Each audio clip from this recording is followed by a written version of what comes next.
사랑하는 종교사 회원 여러분 반갑습니다. 다시 3월입니다.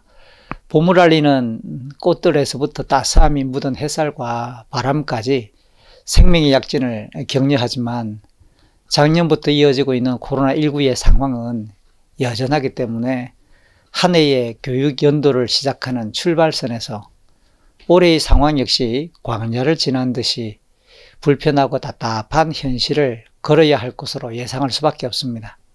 하지만 우리는 이곳으로 부르신 우리 주님을 신뢰하며 그분의 말씀을 동력 삼아 아무도 대체해주지 않는 소명의 걸음을 한 발자국씩 떼어야 합니다. 성경에 소개된 광야는 급변하는 기상과 맹수들, 골짜기와 굶주림, 무엇보다 스스로 치밀어 오르는 내적인 두려움이나 분노와 싸워야 할 삶과 죽음의 경계선이라고 표현할 수 있고요.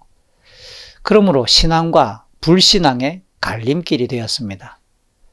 그럼에도 인생의 한계 상황 같은 그곳에서 오직 하나님의 말씀을 붙들고 믿음으로 걸을 때 하나님의 영광을 경험하는 성장과 성숙의 훈련장이 되었습니다.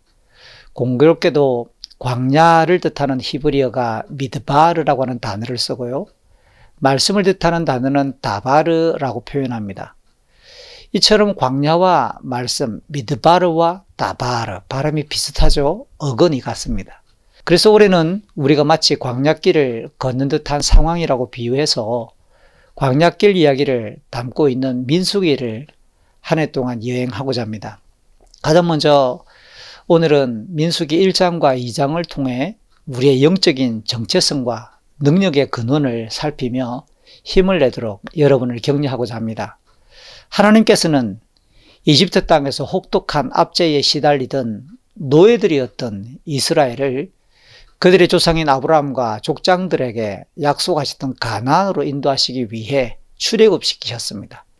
출애굽 이후 시내산 아래에 도착해서 그 시내 광야에서 약 1년 정도 시간을 머물며 이스라엘은 하나님과 언약식을 맺었고 언약의 말씀과 그것의 상징인 돌판을 받게 되며 하나님께서 그들과 동행하고 있다라고 하는 상징이면서 또 하나님과의 만남의 공간인 회막을 지었습니다. 그래서 출애굽 2년째 2월 1일에는 하나님께서 그들에게 이스라엘에게 인구조사를 지시하십니다. 민수기 1장은 이런 인구조사의 내용을 기록합니다. 먼저 민수기 1장 1절부터 3절의 내용을 정리해 보면 출애굽 직전 노예였던 이스라엘을 당당한 군인으로 준비시키시되 20세 이상 싸움에 나갈 남자들을 각 지파별로 그리고 집안별로 헤아리게 하시므로 가나안으로 가는 길과 가나안에 정착하는 과정에서 필연적으로 전쟁을 치러야 할 것을 예고하십니다. 또한 하나님의 택함받은 백성이라는 신분과 소속을 분명히 하여 영적 정체성을 강화하는 교훈도 함께 포함하고 있습니다. 그러자 민수기 1장 4절 이후 54절까지는 이스라엘이 각 지파에 지도자 한 명씩을 세워서 지체하지 않고 곧바로 그날부터 인구조사를 시작합니다.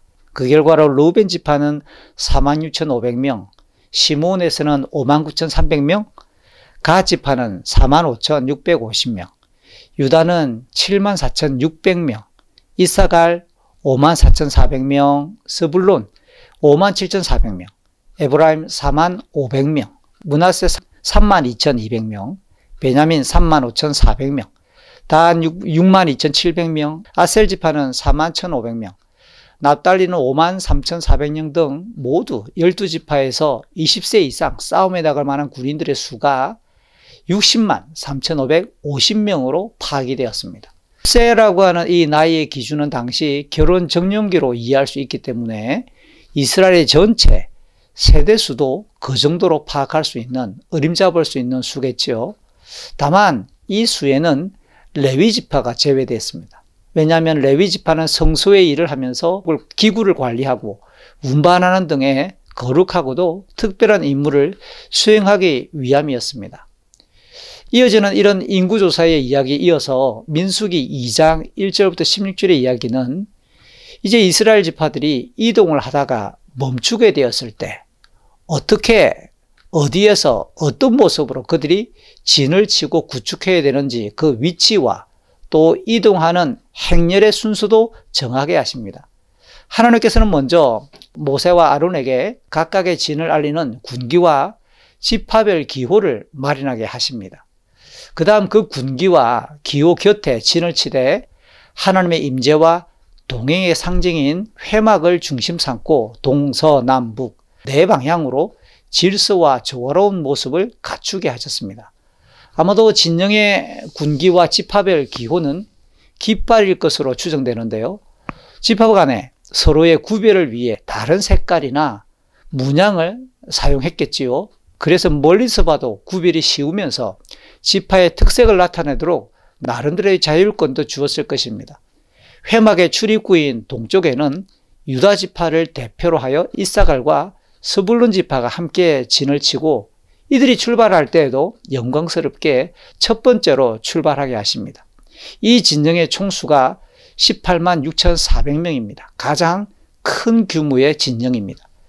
이어 시계 방향으로 돌아 남쪽에는 르우벤을 대표로 시므온과 갓 지파가 나란히 진을 치면서 이동할 때는 두 번째로 행진을 하게 됩니다. 이들의 규모는 15만 1,450명 정도의 규모였습니다.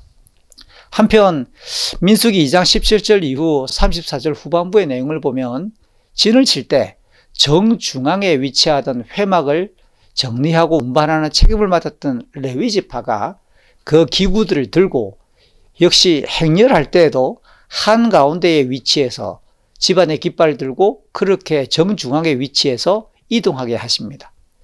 이제 회막의 서쪽에 진을 치는 진영은 에브라임을 대표로 므낫세와 베냐민이 함께하고 이동할 때에도 회막 다음 세 번째 군대의 진영으로 행진합니다. 이들 진영의 총수가 10만 8,100명 정도입니다. 마지막으로는 북쪽에 단을 대표로 하는 아셀과 납달리 지파가 진을 치게 되고 맨 마지막 후미로 이동하게 합니다. 이 마지막 진영의 규모가 15만 7,600명인데 선두 유다 진영에 이어서 두 번째로 많습니다. 아마도 이런 두 번째로 큰 규모의 수를 제일 뒤에 배치하는 것은 노략질하러 오는 강도떼들을 대비할 목적도 있었을 것입니다. 이제 이스라엘은 더 이상 우왕좌왕하는 노예들이나 그저 이집트를 탈출한 난민들이 아니라 영광스럽고 권능의 하나님의 백성다운 위엄과 모습을 갖추게 되었습니다. 마찬가지로 하나님께서 우리를 기독교사로 부르셨습니다. 영혼들을 우리에게 맡기셨습니다. 올해도 우리는 교육 현장에 서 있어야 합니다. 새로운 교육 연도를 시작하는 첫 달을 맞아 하나님의 영광과 존귀와 거룩과 권능을 드러내는 참된 형상적 삶을 부디 기억해 주십시오. 우리는 하나님에 의해 부름받은 기독교사이며 영적 군인이라는 사실을 잘 기억하셔서 하나님의 말씀에 그 깃발을 들고 하나님의 뜻에 순종하며 신령한 삶으로 뚜벅뚜벅 우리도 질서 있게 조화롭게 하나님 나라를 구현해 갈 수 있었으면 참 좋겠습니다.